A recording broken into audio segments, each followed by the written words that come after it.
Teguran telak Sri Mulyani, hadiah akhir tahun untuk Anies Baswedan.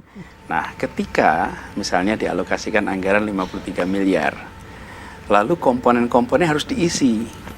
Nah, kalau komponennya ada, maka mereka sudah bisa memasukkan. Ketika komponennya belum ada, maka mereka mencari apa saja angka yang bisa dimasukkan, yang penting totalnya 53 miliar. Ini contoh nih. Supaya nantinya dalam perjalanan akan dibahas dengan DPRD dan lain-lain. Nah, dalam pembahasan itu nanti di situ kemudian komponennya masuk lalu dikoreksi. Harus diakui ada kementerian lembaga yang kapasitas untuk mendesainnya itu masih harus diperbaiki. Jadi mereka biasanya meminta anggaran hanya karena tahun lalu dapatnya sekian, ya tahun ini dapatnya sekian plus sedikit. Modifikasi kiri kanan gitu. Apalagi kalau level pimpinan pengennya headline-nya, kalau udah dapat 100 ya tahun lalu begitu dipotong dikit rasanya kayak dunia runtuh gitu. Dan ternyata ada kementerian lembaga yang sangat bagus untuk mendesain saya ingin menggunakan anggaran untuk mencapai output outcome tertentu. Itu yang akan membuat kita semuanya memiliki semangat. Oh, ini berarti akan menghasilkan setiap rupiah yang kita belanjakan. Nah, pertanyaannya, ini tanggung jawab siapa? Ya, siapa lagi kalau bukan Pemprov DKI Jakarta? Kenapa? Karena ia adalah eksekutif yang diberi kepercayaan untuk mengurus hajat hidup warga Jakarta.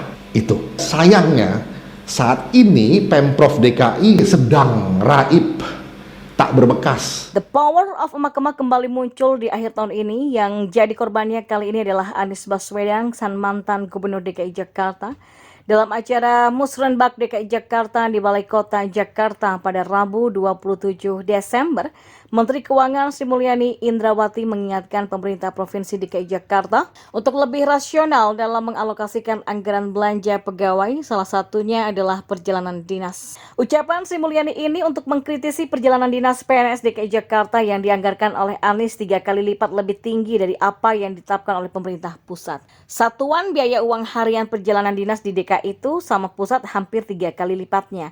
1,5 juta per orang per hari di DKI. Standar nasional itu cuma Rp480.000 per orang per hari. Saya sebetulnya tidak ada masalah kalau DKI membutuhkan belanja pegawai yang tinggi asal diiringi dengan kualitas pelayanan yang baik. Jadi mungkin dirasionalisasi dari sisi itu is the good way to spend your money. Saya tidak mempermasalahkan how to spend ya, tapi mungkin pertanyaannya adalah apakah itu cara terbaik untuk memberikan insentif untuk perform, untuk mengkaitkan tujuan tadi seperti pengangguran, kemiskinan, dan juga kesenjangan. Demikian penjelasan dari Sri Mulyani.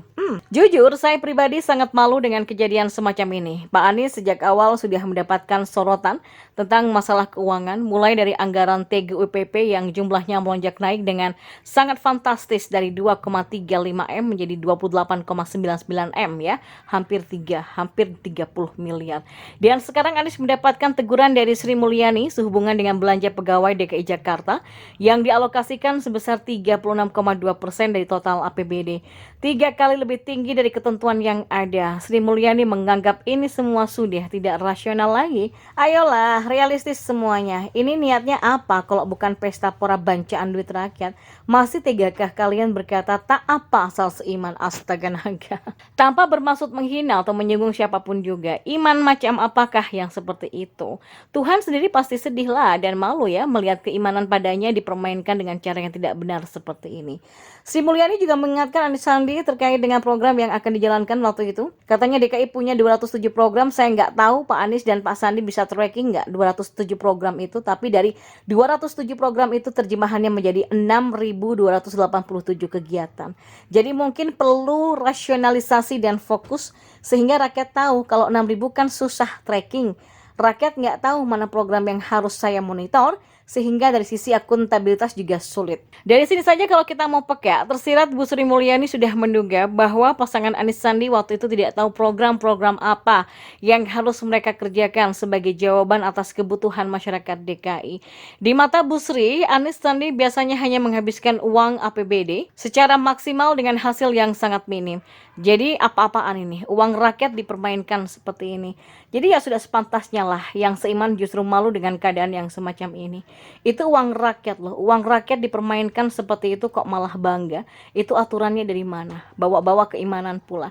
Ya kasihan iman, malu katanya. Tak cukup sampai di situ, Bu Sri juga menyinggung soal anggaran pendidikan yang dialokasikan pemerintah Provinsi DKI Jakarta yang masih di bawah dari mandatori yang berlaku. Sesuai dengan mandatori, anggaran pendidikan harus 20% dari total anggaran yang diterima. Sedangkan porsi belanja pendidikan DKI Jakarta pada tahun ini cuman sebesar 8,8%.